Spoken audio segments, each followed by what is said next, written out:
Welcome to 2819. This is the show where we aim to inspire you to make disciples of all nations. I'm Sandra Dimez. And I'm Brian Rohenbacher, and this is the television outreach of Reasons to Believe, a viewer-supported ministry where science and faith converge. And as you're watching the show, if you want to support resources like 2819, visit reasons.org/2819. For those of you watching on YouTube for the first time, do us a favor, hit that subscribe button below. We want you to stay up to date on all the new videos we're putting out, and leave a comment and maybe even a thumbs up while you're there. And we also want to hear from you on social media. Find us on Facebook, Twitter, and Instagram at 2819 Show. Give us some thumbs up there. Let us know what you think of the show, and even share your ideas with us. Yeah, we'd love to hear those. Yeah. And last reminder, we have a podcast version of 2819 in case you're more of an audio type of person, like to listen on the go. We're on Apple Podcasts, Google Play Music, and Spotify. Just search Reasons to Believe Podcast. You can get us there. Well, here's a quick rundown of what's coming up in this episode. In our Nexus segment, we're going to hear from astronomer Hugh Ross, and he'll answer the question, can the Bible be put to the test? And in Culture Talk, Sandra's going to be covering the topic of transhumanism. Yeah, you know what? Humans 2.0 just came out, and we have authors Fazale Rana and Ken Samples at the ready. So yeah, I don't know. Fuzz has been doing a lot of presentations, interviews, all kinds of stuff promoting the book. Yeah. But today, you're going to be interviewing philosopher and theologian Ken Samples, and they're going to be covering the specific topic of ethics and transhumanism. And we have Erick Thompson, an RTB visiting scholar who's also from the Learning Forum Executive Council Network. He's going to answer the question, can we expect much from younger generations? I kind of feel personally attacked by that question. Well, we'll see what he has to say. Actually, really looking forward to that one. Erick Thompson's a great guy. I learned a lot from him, and glad he's part of the show. Yeah. But first up, we have RTB 101. Chris is going to be interviewing biochemist Fazale Rana, asking the question, what does the Bible say about the origin of the races? Let's check that out. Now it's time for RTB 101. This is the segment where we talk about practical questions to help train you to share your faith with friends and family more effectively. And here to help me talk about a very intriguing question, what does the Bible say about the origin of the races? Dr. Fazale Rana, welcome back. Thanks, Krista. You know, I think that there's a lot of confusion about what Christians believe on this issue, and many non-Christians who are very confused as well. So I'm glad we're tackling it. Yeah. Let's kind of start at the beginning of what the biblical data is in the early parts of Genesis. What immediately comes to my mind is like Genesis 1, 26 and 27, humans being created in the image of God, Eve, Genesis 3:20, the mother of all living. Yeah, well, and you know, from my perspective, what these passages are teaching is that all humanity comes from a primordial pair. Oh, okay. All humanity bears the image of God and therefore has infinite worth and value before God and hopefully before other people. And it's interesting, even when you have Genesis 5, which is the genealogy going from Adam to Noah, it reminds us that all human beings were made in God's image, and that image of God was passed from Adam to his descendants. And so everybody who is part of the human race is an Adam, and all bear the image of God. Well, that's a really good starting point for us. And I think even in Acts 17, like Paul revisits that issue when he's preaching to the Athenians, saying that all of us came from one man. Yeah. And so this seems to be a critical part of what we believe about the origin of the races. Well, and what's exciting to me is that there's a scientific basis for now to think that this is true. Like looking at mitochondrial DNA as a genetic marker and evaluating the variability of mitochondrial DNA among people groups around the world, it looks as if all humanity traces an origin back to a single ancestral sequence of mitochondrial DNA dubbed mitochondrial Eve that many people believe corresponds to a single female individual. And so it does look like, at least with respect to mitochondrial DNA, that all people come from this mitochondrial Eve. Well, that's interesting. So there's the scientific foundation of the races coming from at least one woman seems to have some basis in fact. That's right, yes. Okay, so now another thing I've heard is that the Bible also talks about the sons of Noah. They come off the ark a few chapters later, Shem, Ham, and Japheth, and that all people are descendant from them. And that, but I've even heard some people say that's the origin of the main races. Wondering if you might comment on that. Well, I'm familiar with that view, but I've just never seen that as referring to the origin of races. I actually think that a better explanation for racial diversity among human beings actually is found after human beings are scattered at the time of the Tower of Babel. Yeah, it's what's interesting to me about that passage in Noah. It's a more antiquated view, but some people might run into it. So we want them to be aware of that. But we don't necessarily see that as being strong biblical warrant for the origin of the races. That's right, yeah. So now let's talk about Babel, which is kind of the third passage that I hear put forward, Genesis chapter 11, when God kind of scatters the nations. So let's talk about that. Now there, in that passage, it tells us that God is confounding the languages, but there's nothing there that actually directly says that racial diversity emerged.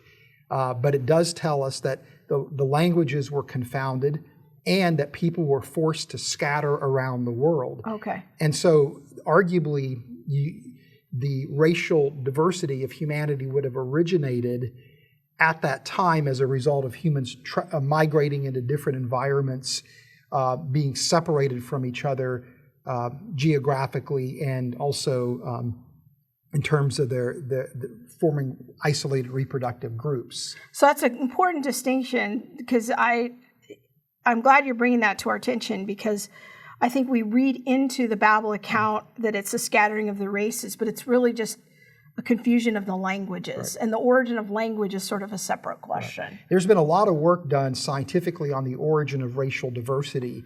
And what we've learned is that racial diversity can originate very quickly through microevolutionary mechanisms, natural selection, sexual selection, and genetic drift.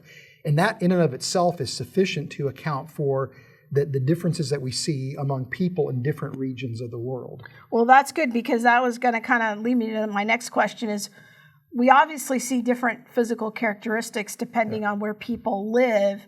What you're saying is that that's the result of microevolutionary changes when populations are isolated and interbreeding, intermarrying with one another. Yeah, I mean, most likely the very first humans probably looked like African people groups look today, and that it's the different racial groups emerge again from that African template, if you will. So Adam and Eve were probably looked a lot more like Africans than they look like us. That's exactly right, yes. Having light pigmentation is actually an advantage, for example, for people that live in northern latitudes, because there they lack exposure to direct sunlight, which is critical for vitamin D synthesis.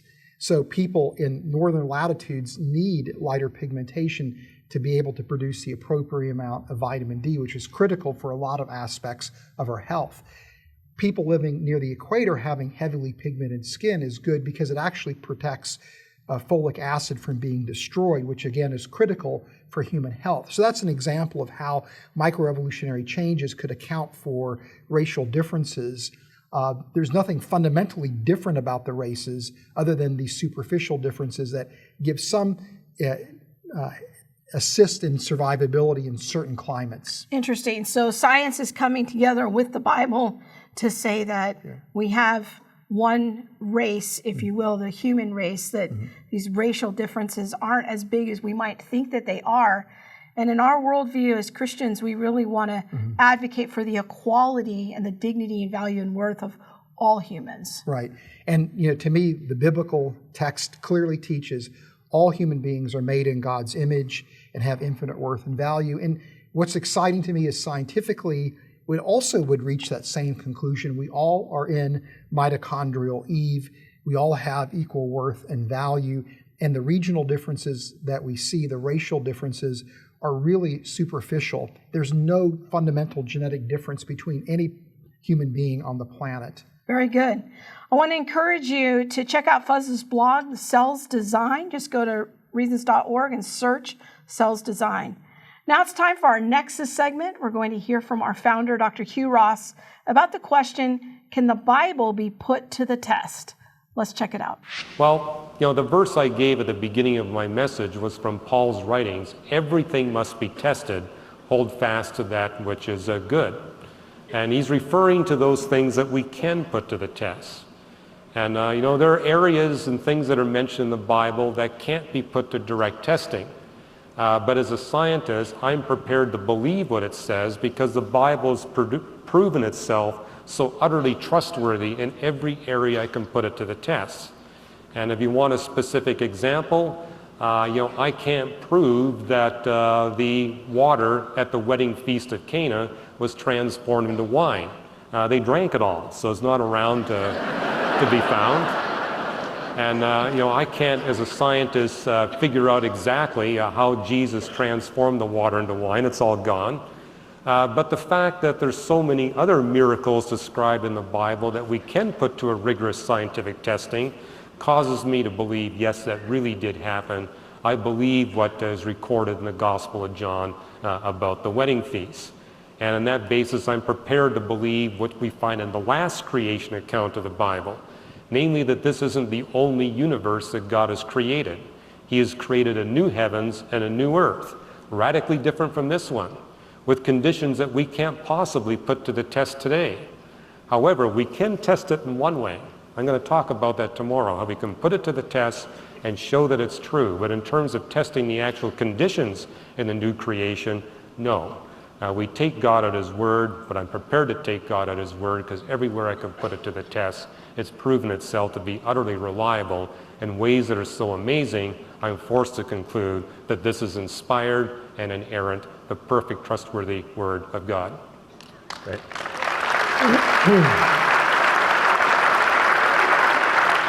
Hugh, I've noticed that as a number of different people go through different phases in their spiritual journey, there's different, what I call enough levels of evidence that they need.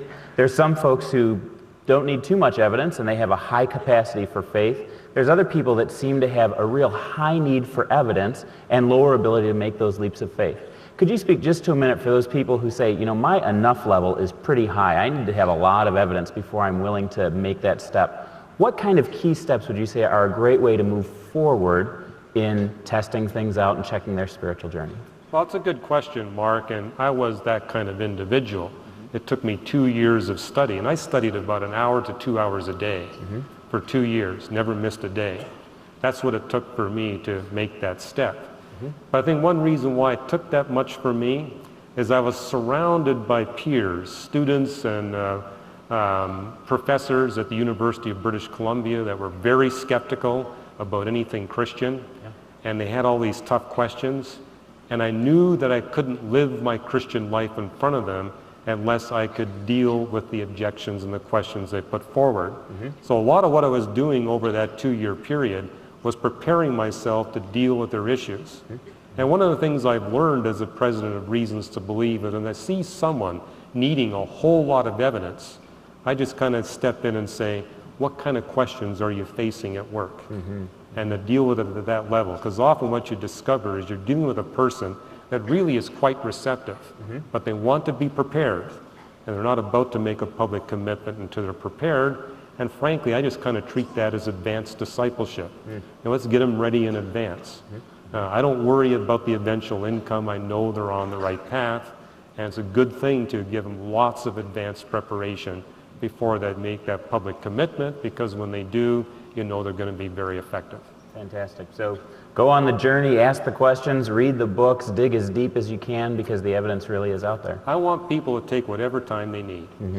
If you'd like to hear more from Dr. Hugh Ross, go to reasons.org and search for today's new Reason to Believe blog.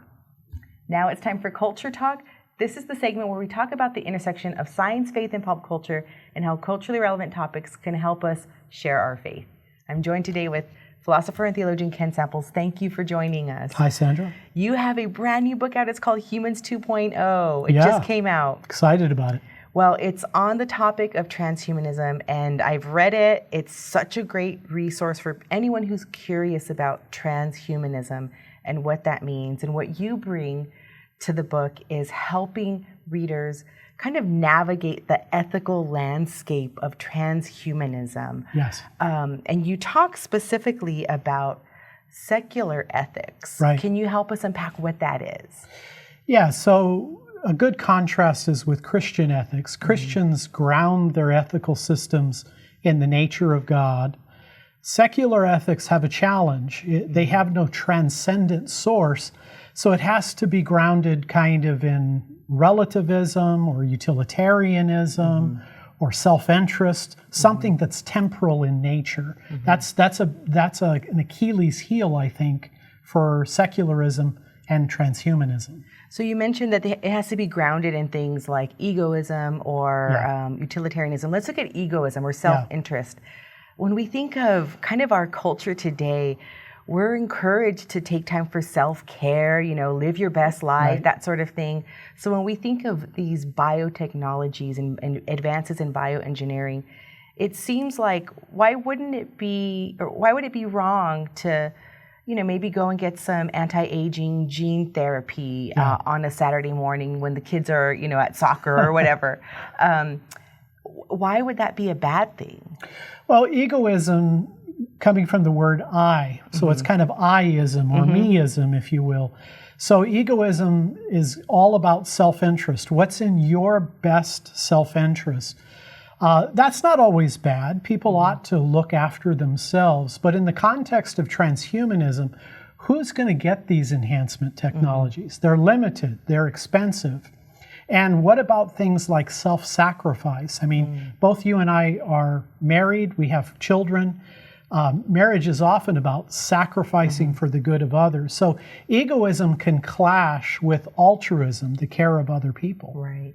So then when we think about utilitarianism and trying to do the greater good for the greater amount of people, how can a secular ethicist look at transhumanism from a utilitarian perspective? And I think that's probably the central ethical approach that transhumanists hold, that we can't ground it in God, so we'll find the greatest good for the greatest number of people. That sounds really good, but a big challenge is, how do we know what's good and bad? And then secondly, why should the majority benefit? How about the minority?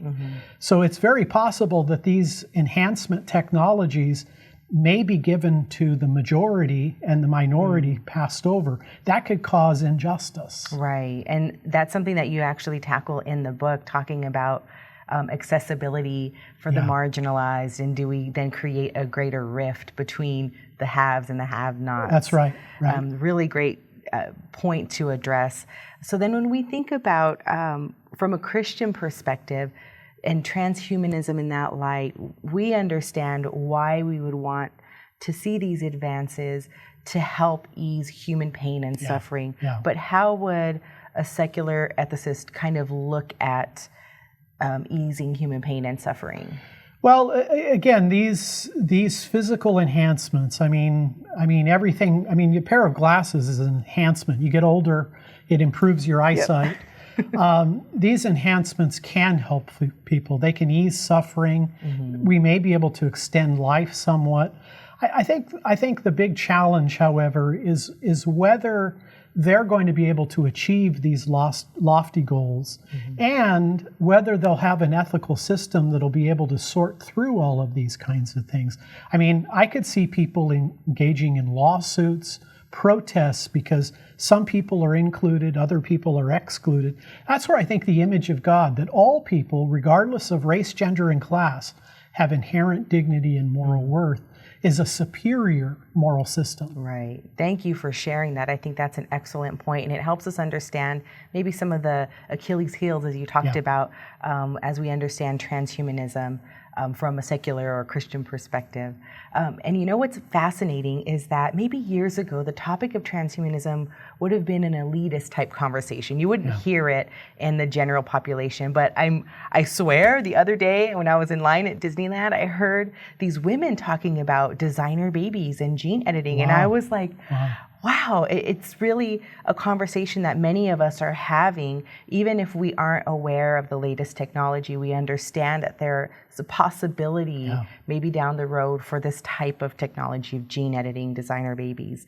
Very interesting. So when we think about that, we also want to be prepared. So what would you say is kind of some practical ways to engage in this conversation and to share the gospel and the hope that we have when we understand transhumanism?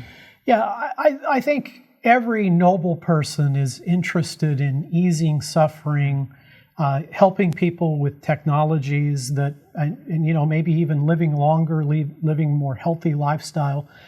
Again, the challenge, however, is whether they can fulfill that.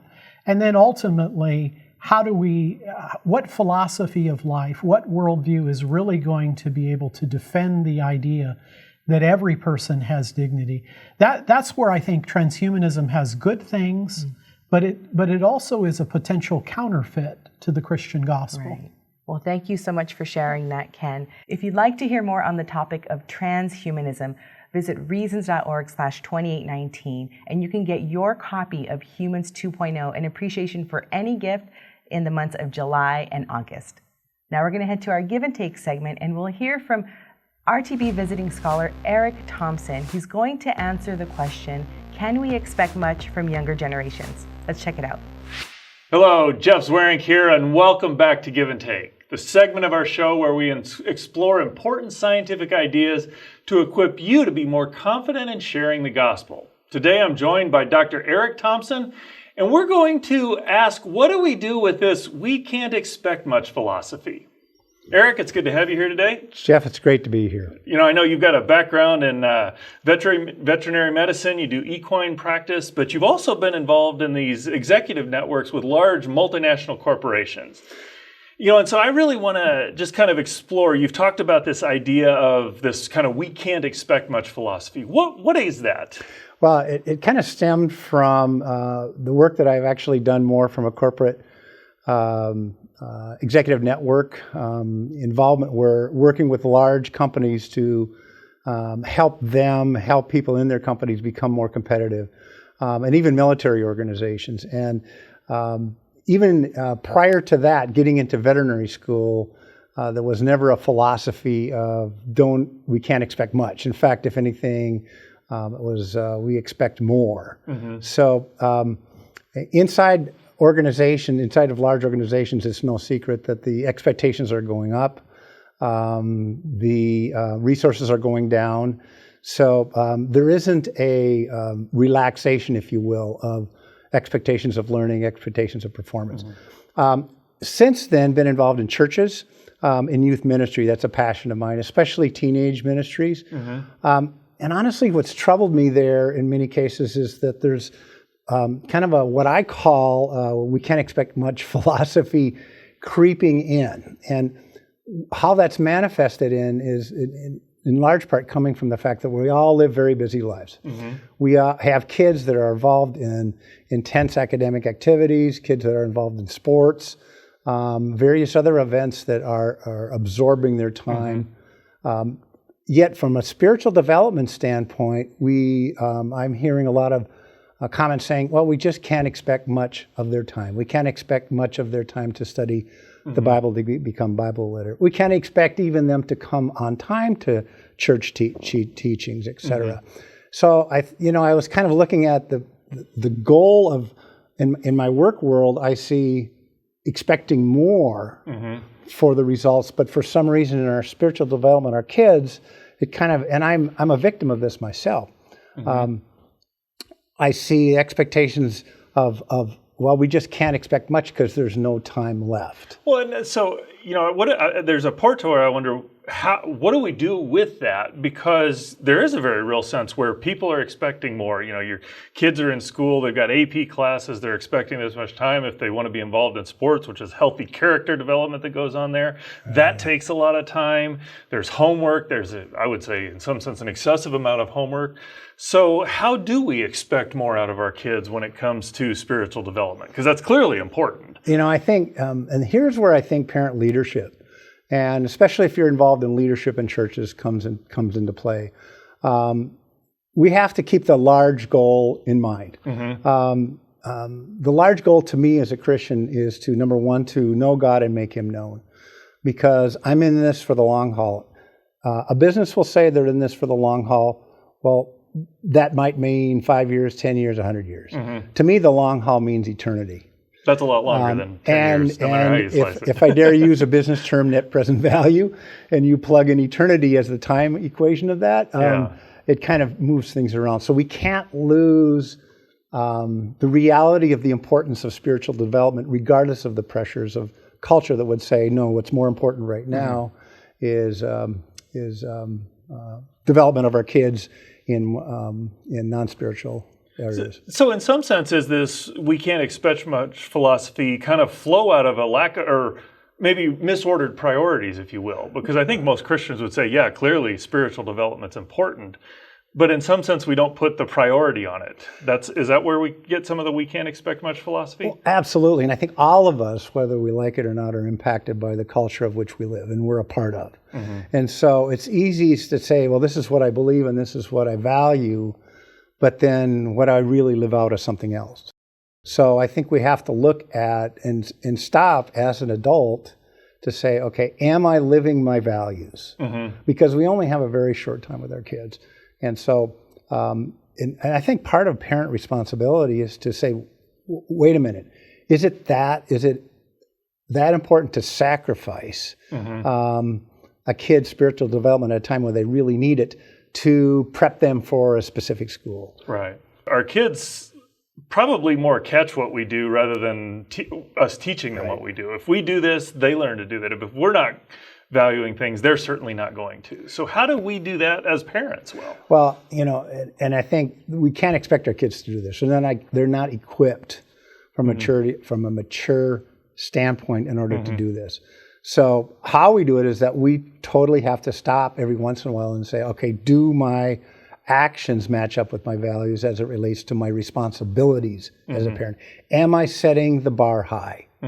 I can't make the decisions for my own kids to follow Christ. I can't make my own decisions for my kids to have my kids set my kids' priorities, but I have to set the bar at that level. What is the bar that we ought to be setting? Is it just we want them to know, to be a Christian and know what Christianity is about, or is the bar higher than that?